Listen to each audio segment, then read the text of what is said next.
Chao, shalom familia, bendiciones a cada uno de los hermanos presentes a través de este sistema de conferencia. El Eterno le bendiga grandemente. Soy el pastor Vladimir Hernández de MC Shalom acá en Chile y me ha tocado nuevamente la bendición de poder compartir con ustedes la parte de lo escrito apostólico, de los evangelios, en esta parashá de esta semana que se está cerrando en Shabbat, de esta parashá que se cierra en este Shabbat.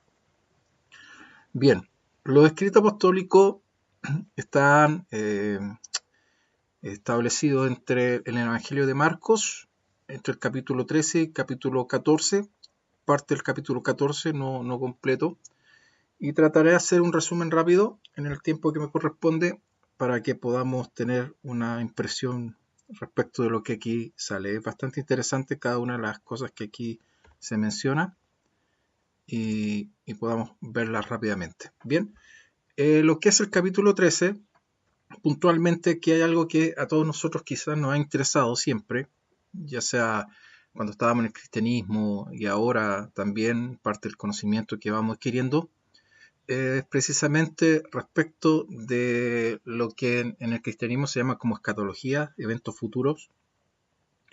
Acá nosotros igual de alguna manera también lo entendemos y lo reestudiamos, sobre todo en virtud del conocimiento que vamos adquiriendo. Y aquí Yeshua parte precisamente cuando él llega a Jerusalén y los discípulos le hacen este comentario respecto precisamente del templo y su edificación y los edificios. Yo creo que cada uno de ustedes ha visto las maquetas y cada una de las imágenes de este segundo templo que Herodes reedificó y obviamente amplió en relación al original o al segundo que levantó, reedificó Nehemías con Esdras.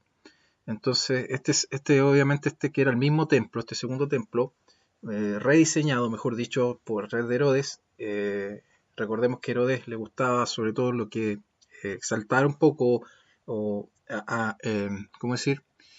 Invertía mucho en temas de edificación. Entonces quería que en este caso Judá se destacara dentro de las demás, de las otras naciones o pueblos por su edificio. Entonces en el templo invirtió mucho y era bastante atractivo en relación a los tiempos de ellos. Estamos hablando en relación al tiempo y lo que ellos conocían, las edificaciones que ellos conocían. Entonces, para todo judío y para todos aquellos que visitaban Jerusalén, contemplar el templo la verdad, era maravilloso, era hermoso en cuanto a la arquitectura y todo. Entonces, en relación a eso, en relación a lo que ellos veían, precisamente le hacen este comentario a Yeshua y él mismo responde de una manera totalmente distinta, en un comentario profético.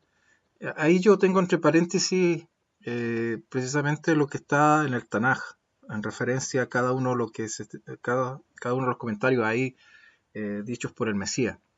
Entonces la idea es que ustedes hagan la tarea, terminen de hacer la tarea y puedan leer esos versículos para ir relacionando precisamente cada una de estas palabras. Así puedan obviamente tener mayor entendimiento y comprensión de lo que aquí está relatado. Bien, lo que el Mesías menciona no es algo nuevo, está profetizado.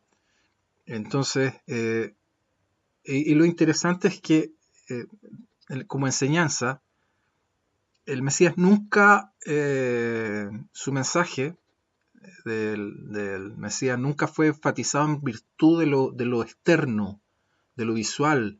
Y eso inclusive en cuanto a manifestaciones, poder.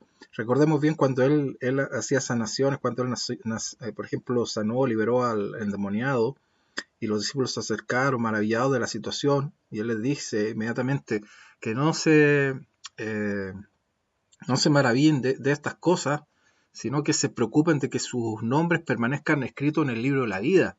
Entonces, para el Padre, para el Eterno, la importancia respecto de la vida, de lo que es santidad, de lo que es la verdadera fe, no está orientada en virtud de cosas de poder o de manifestaciones, o de lo que podamos nosotros lograr, sino un asunto más que nada de decisiones de vida, de forma de existencia, de vivir. Eso es lo que a él, al Eterno, impresiona, eso es lo que a él realmente lo mueve, no las cosas en las cuales tú puedas basar tu fe en sentido externo. Yo de eso hablaré hoy día más tarde, un poco más respecto de que si somos hijos, nosotros, hijos que amamos al Padre por amor o por compromiso. ¿Dónde estás tú? ¿Tú eres de ese hijo del amor o eres hijo ya del compromiso?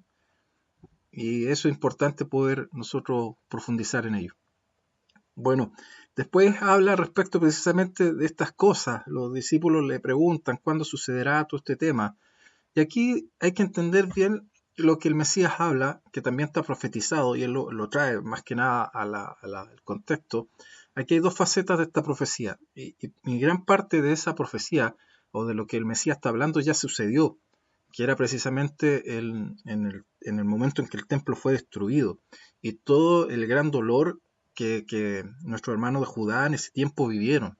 El Mesías en gran parte esa profecía está hablando de ese acontecimiento, pero también habla de lo que aún no ha sucedido, porque bien él toca cosas precisamente respecto de la segunda venida o manifestación de su presencia, pero ya no como el Ben David, ya no como el siervo sufriente, ya no como este hijo que vino a morir, sino como aquel que viene a reinar, el Mesías que tomará el lugar en el trono de David y a través de él gobernará y someterá a todas las naciones delante de él.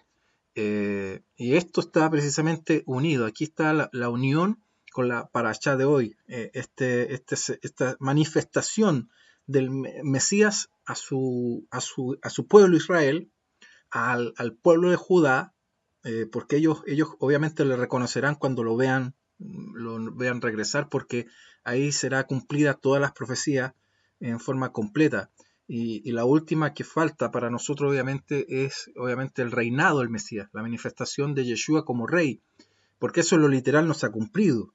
Para nosotros en nuestro corazón y en nuestro entendimiento Él es nuestro rey, pero literalmente eso no ha sido establecido. Recuerden que los rabinos hablan de que el Mesías debía restaurar Israel. Lo mismo le preguntan precisamente los apóstoles, los enviados, sus discípulos, cuando Él asciende, le dicen, restaurarás el reino de Israel en este tiempo. Entonces, todo eso está asociado precisamente a este cumplimiento profético que el Mesías debe hacer. Por eso nuestros hermanos Judá, en su gran mayoría, no reconocen a Yeshua como el Mesías, porque ellos no han visto la restauración de Israel como debiera ser, como está prometida. Ellos obviamente lo verán, ¿por qué? Porque el Mesías regresará con nosotros. Y aquí mismo en este capítulo, precisamente él dice que enviará a sus ángeles y tomará a aquellos que están esparcidos alrededor del mundo. ¿Y para qué? Precisamente para ese acto de completar en forma total las profecías que el Mesías debía cumplir. Y eso está por suceder, eso está por manifestarse. Y nosotros obviamente estamos en ese proceso para poder ser partícipes, no solo verlo, nosotros queremos ser partícipes, estar ahí, no estar en la vereda del observante, porque esa es la peor condición en la que nos podría estar ocurriendo, sino que estar ahí en el momento que seamos tomados, seamos cambiados, seamos transformados, seamos llenos de la plenitud del Dios Todopoderoso, para poder estar en su presencia y poder volver a nuestra tierra, y poder volver a la casa, y poder volver adelante de su trono, y poder volver para estar ahí delante de su presencia, adorar, y poder ser parte de este pueblo que es santo, este pueblo que es Kadosh, este pueblo que ha sido apartado desde el principio de todos los tiempos, un pueblo santificado, y que nosotros anhelamos, yo espero y anhelo cada día que esto pueda sucedernos, a cada uno de nosotros podamos estar ahí en ese momento, y quizás podamos conocernos, muchos de nosotros que quizás en este tiempo por causas naturales no nos podemos conocer, por asuntos económicos, de distancia, pero lo que quizás nosotros no podamos hacer ahora, el Eterno en un abrir y cerrar de ojos lo hará por causa de su promesa, por causa de su palabra. Entonces, aquí también vemos algunos hebraísmos, vemos cosas que están asociadas precisamente a la cultura, a la expresión idiomática, cosas que en el tiempo, en nuestra vida cristiana quizás desconocíamos o las tradujimos o las interpretamos de manera equivocada. Es así como la expresión tan típica cuando hablamos respecto de la venida. Y hoy día yo hablaba con una persona que conozco, que asiste a una congregación, y precisamente le hablaba yo de estas cosas, y esta persona me escuchaba atentamente y desconocía completamente esta forma de expresión. Y todos asociamos, porque me acuerdo hace mucho tiempo cuando a un compañero de trabajo que también asistía a una iglesia tradicional, y hablábamos respecto del rapto, y teníamos este debate, y él me dijo, pero que nosotros ninguno sabemos, en cualquier momento puede sonar la trompeta, debemos estar preparados. Le dije, tú no sabes, pero yo sí sé. Yo sé cuándo el Mesías va a regresar. Ah, pero ¿cómo? Me decía, cuéntame, dímelo para yo saber. Es fácil, mira, lo que pasa es que tú no entiendes esto. Y le trataba de explicar precisamente esta forma de expresión típica de un judío, de un hebreo del primer siglo. Sobre todo cuando Yeshua menciona y habla aquel día y aquella hora, nadie lo sabe. Ahí tú puedes, hoy en día yo creo que, espero que todos aquellos que me escuchan puedan entender de lo que estoy hablando. Si no, tú tienes que entender las fiestas del Eterno. Para conocer y para saber bien de qué está hablando ya el Mesías, deberías comenzar a estudiar las fiestas de Yahweh. Cada una de esas fiestas señala ciclos específicos de cumplimiento profético. Y ahí el Mesías está hablando de que estas cosas, de que su segunda venida se manifestará precisamente en un tiempo de fiesta, en un momento de fiesta, en una fiesta establecida. Bien, eh, igual cuando habla respecto del verano, por ejemplo, cuando sabéis que el verano está cerca, habla de tiempos, habla de procesos, de ciclos. No, esto no es al azar, esto no es algo que el padre diga, ¿sabes qué? ¿Sabes? Hoy día va a ser. ¿Sabes qué? Ya me aburrí, vamos a hacerlo ahora. No, el Eterno no piensa como nosotros, sus pensamientos son más altos, sus palabras son mucho más elevadas. Él no es como un hombre para pensar y decidir, él no es como nosotros. Y a veces las personas pareciera que descienden y llevan a un nivel a nivel de hombre los pensamientos y la manera que el Eterno ha hablado y ha expresado sus palabras. Y ese gran error que hemos cometido por tanto tiempo, tratar de humanizar la profecía, tratar de humanizar la palabra, tratar de humanizar cada una de los relatos y cada una de las palabras mismas también del Mesías. Es lo peor que nos ha podido suceder. Porque Él no es hombre para hablar. Porque bien dice la Torah que Él no es hombre para mentir. Por lo tanto, sus palabras son verdad. Y están establecidas en virtud de su pensamiento. Yo a la persona con la que he conversado hoy día le dije, ¿tú crees que Elohim celebra el año nuevo? ¿Tú crees que Dios está de acuerdo o Él está pendiente del año nuevo que tú celebras? ¿Tú crees que Dios está pendiente de cada una de las fechas de las cuales tú crees que son importantes? ¿O tú crees que Él tiene su tiempo, su calendario? ¿Qué es más importante para ti? ¿De la manera en que tú crees que vives hoy o de la manera que Él estableció ciertas formas de convivencia, de vivencia para un pueblo específico? Entonces, esa es la manera en la que hoy en día debemos también eh, enfocarnos, invitar a muchos a poder pensar, reflexionar. El otro día hablaba con un pastor, muchos años, más de no sé cuántos años dedicados al pastoreo en una iglesia bautista. Y él estaba tratando de buscar algo, sabía que había algo más. Y yo en un poco tiempo que tuve, traté de compartir lo más que pude respecto de lo que he aprendido en este tiempo. Pero sé que todo esto a él, inclusive una información muy básica para muchos de los que están quizás escuchándome. Pero para alguien que ha tenido una enseñanza distinta por tanto tiempo, es como una dinamita, es como una bomba, es como una indigestión al estómago. Para muchos esto es algo que les produce, les quiebra los esquemas y muchas veces la reacción no es buena. ¿Por qué? Porque estábamos acostumbrados a una comida distinta, estábamos acostumbrados a alimentarnos en cuanto al aspecto espiritual de una forma mal, por decir así. Es como que abusábamos de las grasas, abusábamos de la comida chatarra, todos obesos, mal alimentados, y un día alguien viene y nos dice, mira, para comer bien, para estar saludable, debes dejar esto otro, tener esta disciplina. Y muchas personas en el primer tiempo, cuando quieren cambiar su estilo de alimentación, lo pasan mal, lo pasan pésimo, porque el organismo les pide precisamente otro tipo de alimento, porque estaban acostumbrados a algo distinto. Entonces, yo creo que para muchos de ustedes, y yo hago una diferencia, yo me siento de aquellos a los cuales el Mesías se reveló. ¿Por qué? Porque a mí esto no me costó. Si bien tuve momentos de transición, pero esto a mí me enamoró. Esto fue para mí algo que me cambió completamente. Pero a aquellos que estaban a mi alrededor y a los cuales yo les empecé a compartir este mensaje, para ellos fue terrible. A tal punto que muchos se fueron, no siguen conmigo. Y los que continuaron con mucho amor más a la persona, con mucho más amor a mi esposa, amor a nosotros como familia, decidieron darse el tiempo de escuchar y de analizar, de evaluar. Pero al principio no me creían, dudaban de todo lo que les hablaba. Hasta que hoy en día ya han ido cambiando, pero fue una transición compleja, difícil. Y aquí bien dice el Mesías también habla de que aquellos que los escogidos, muchos de ellos serán tentados, y también aquellos escogidos, los que permanecen hasta los tiempos finales, serán probados duramente. ¿Por qué? Porque todo este proceso, guardar fiesta, guardar mandamientos, caminar, no es difícil. Pero las personas que están a tu alrededor se complican de una manera tan grande. El pensamiento que ha gobernado en el cristianismo por tanto tiempo, ese pensamiento errado, es una potestad que se ha manifestado tan fuerte y se ha arraigado tanto en los pensamientos de las personas que es complejo muchas veces para aquel que no es llamado tratar de hacerle entender cada una de estas palabras.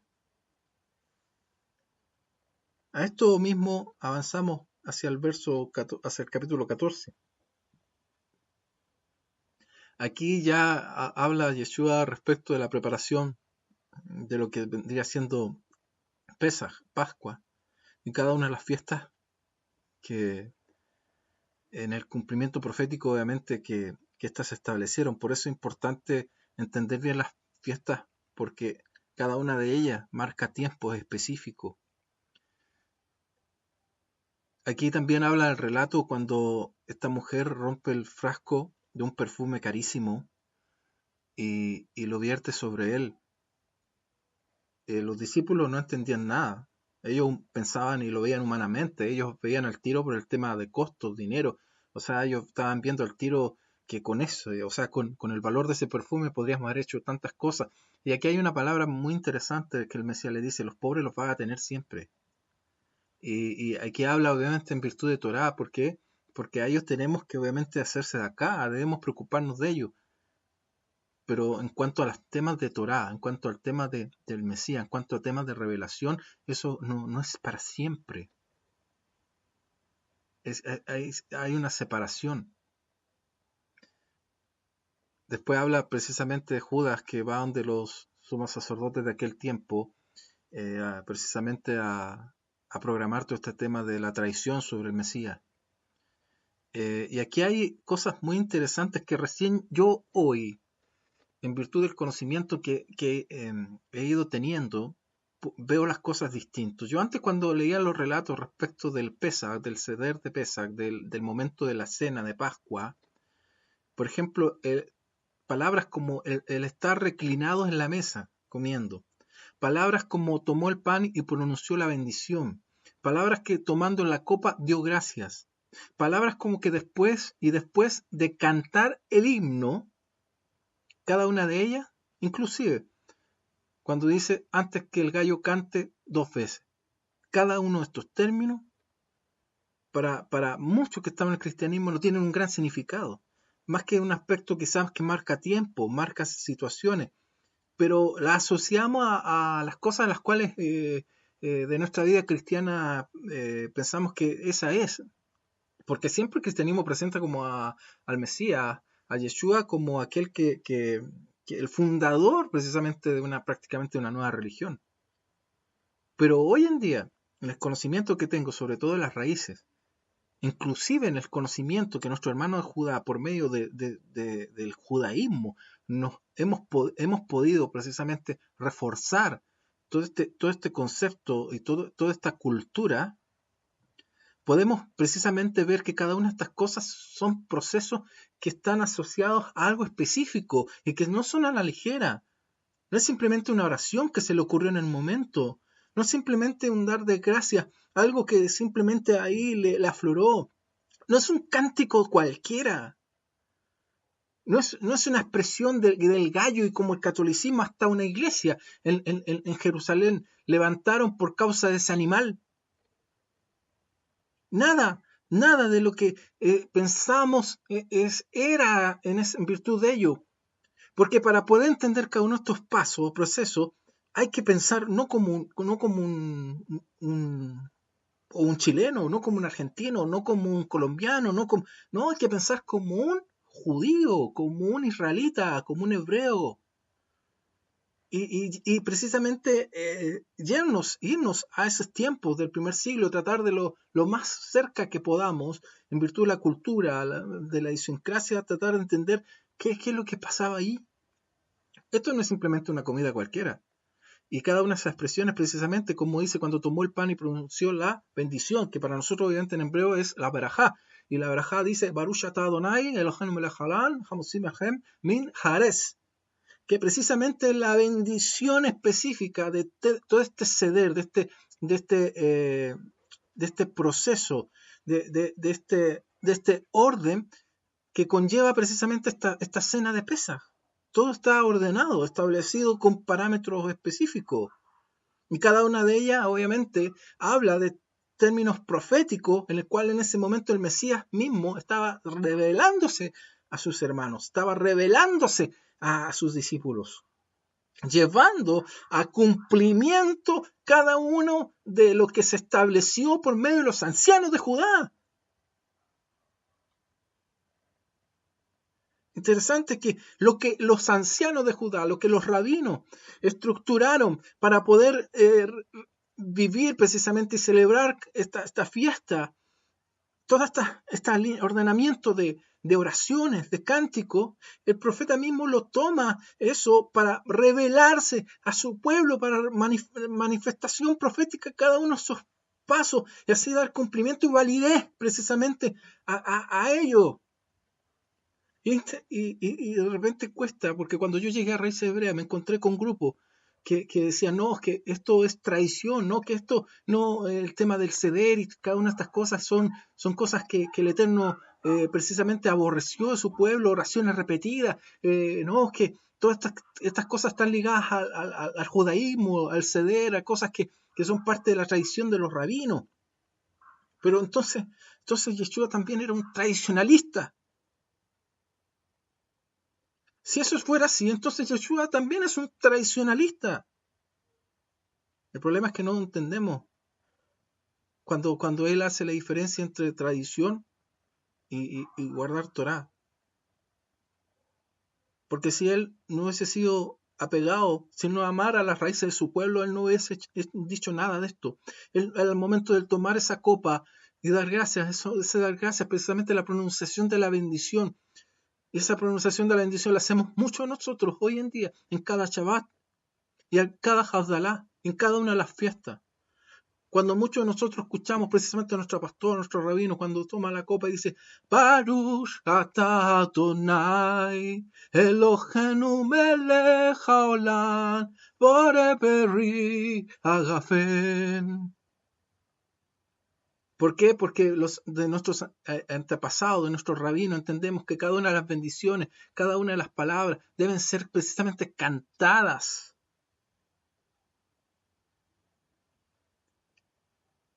Es tan hermoso cada una de estas cosas. Y antes que cante el gallo, yo creo que, no sé si tú sabías, pero Aquí hay que sacar de lado al animal, hay que excomulgarlo, por decir así. La verdad no tiene nada que ver en lo práctico.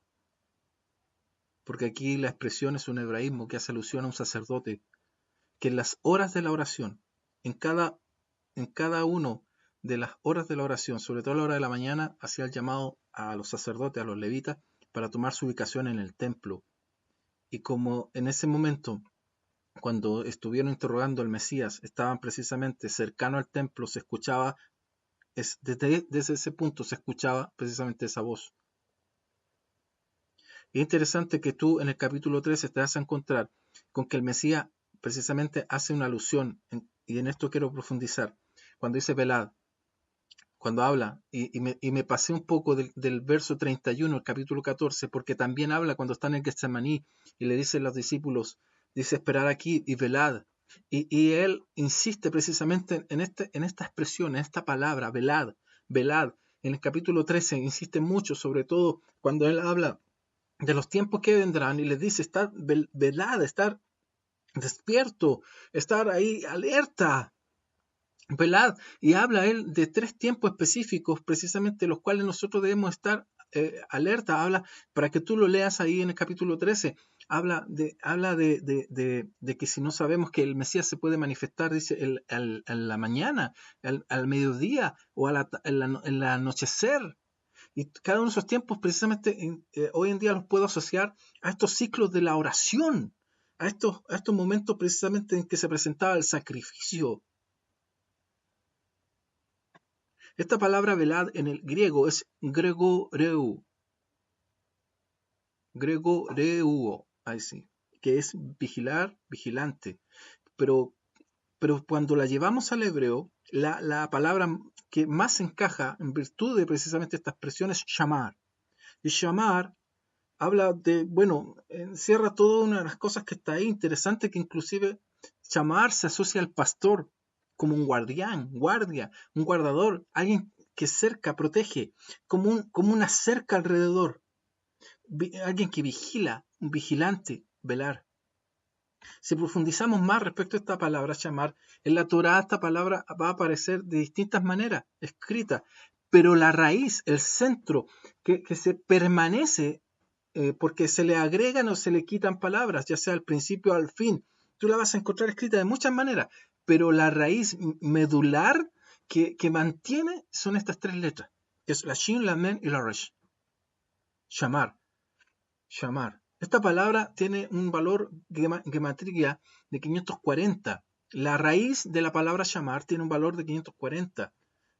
Si hacemos un ejercicio de gematría sencillo, nos daría obviamente un valor de 9. Ese valor 9 está asociado a la letra Tet, porque la letra Tet tiene un valor 9 y es la palabra, y es la letra número 9 del alfabeto hebreo. Si tratamos de dar un entendimiento a lo que significa la palabra llamar en la esencia, en la raíz, lo que es velar, ¿qué quiere decir? Que es muy similar a lo que es Shalom, que es el que destruye el caos y principados. El estar velando es un acto precisamente de aquel que tiene la capacidad de destruir el caos o principados. Todo esto lo podemos precisamente asociar precisamente al concepto, precisamente al entendimiento puntual, sobre todo cuando hablamos de la valor gematría, la letra 9 de la palabra Tet. La palabra Tet es un canasto de barro. ¿Y cuál es la función de un canasto? Proteger, echar cosas adentro para poder transportarlas fácilmente y que también éstas no sufran daño. ¿Qué es lo que dijo el Mesías respecto de su pueblo? Cuando dice que te traté de juntar como la gallina junta a sus polluelos debajo de sus alas.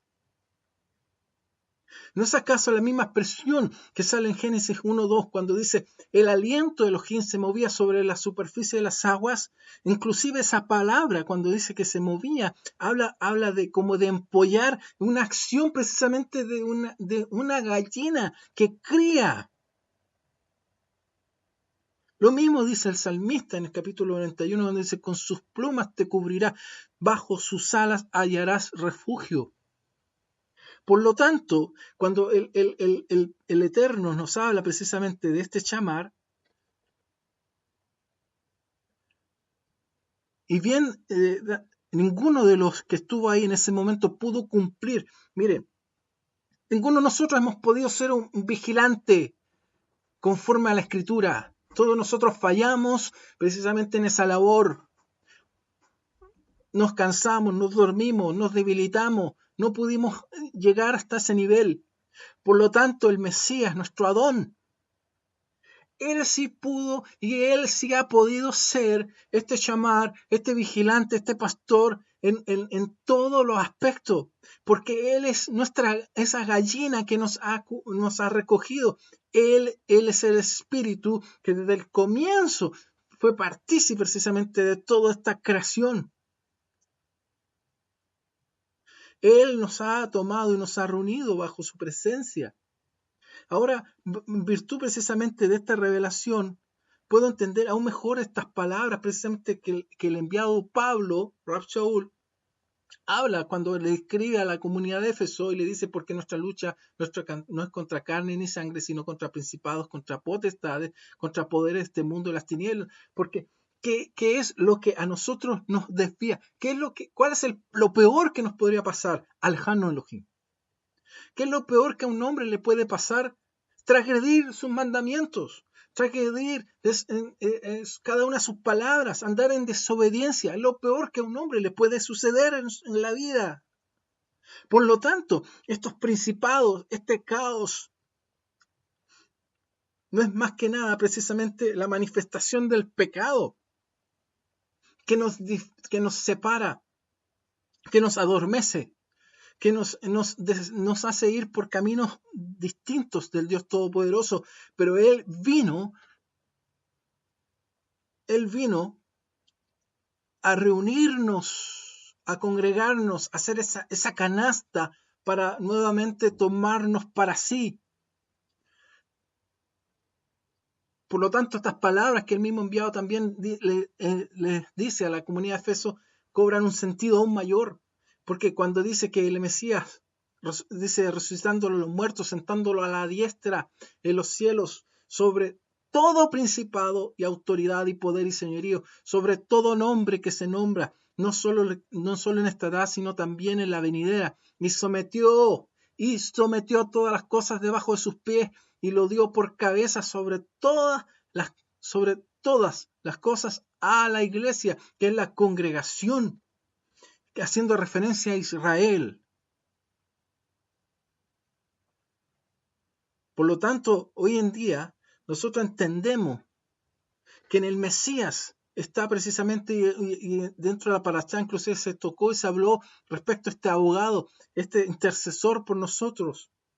Él es el shamar, Él es el que está velando por cada uno de nosotros en este momento, porque en Él estamos guardados, en Él estamos protegidos, en Él permaneceremos unidos en Ejad para los días venideros, para los días malos que se avecinan. Porque si estamos en Él, entonces ninguna cosa será contra nosotros. Porque mientras permanezcamos en Él y sus palabras, así como bien dice en el capítulo 13 de Marcos, y sus palabras permanecen en nosotros, entonces nosotros permaneceremos firmes hasta el tiempo final. Y cualquier tipo de principado, cualquier tipo de aspecto que quiera desviarnos precisamente del entendimiento y la revelación, de la comprensión de su bendita palabra, su bendita Torá, por medio del Mesías podemos anular toda artimaña del enemigo que nos quiera desarraigar o nos quiera sacar precisamente de su presencia. Sí, hoy en día para mí, yo todas estas palabras las tomaba como guerra espiritual y me iba contra potestados, principados y oraba y veíamos demonios por todas partes y íbamos contra esas autoridades, pero no hay mayor poder que aquel ¿cómo decirlo? No hay mayor, los principados, que realmente, ¿cuál es el objetivo de estos principados? Apartarte de la obediencia, apartarte del mandamiento, apartarte del camino de la verdad.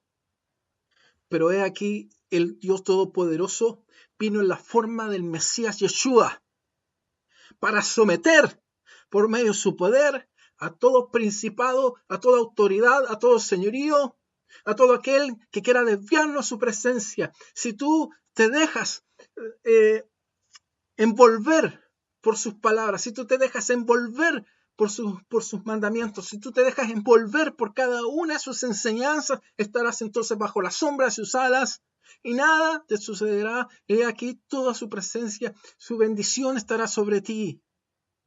No hay mayor bendición que poder estar entendido precisamente en estas palabras, quizás hasta ni complejas, sino sencillas.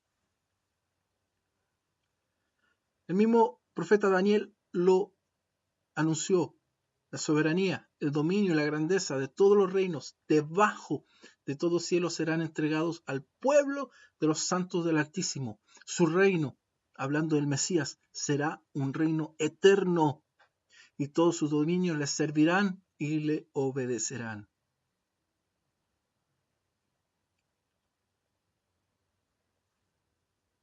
Hemos visto en estas dos últimas parashá los dos ciclos precisamente de la venida del Mesías, como aquel que vino a redimirnos de nuestra transgresión y hoy en día como aquel que volverá a reinar y que juntará sus polluelos esparcidos para estar con él en su presencia. Shabbat Shalom, bendiciones, amada familia, el Eterno te bendiga, te guarde grandemente. Bendiciones, gracias por este tiempo. Pastor, gracias. Sí. No se vaya de la línea. Me gustaría que poder ver a los hermanos que quieran abrir sus cámaras y me gustaría, Pastor, aprovechar que está usted ahí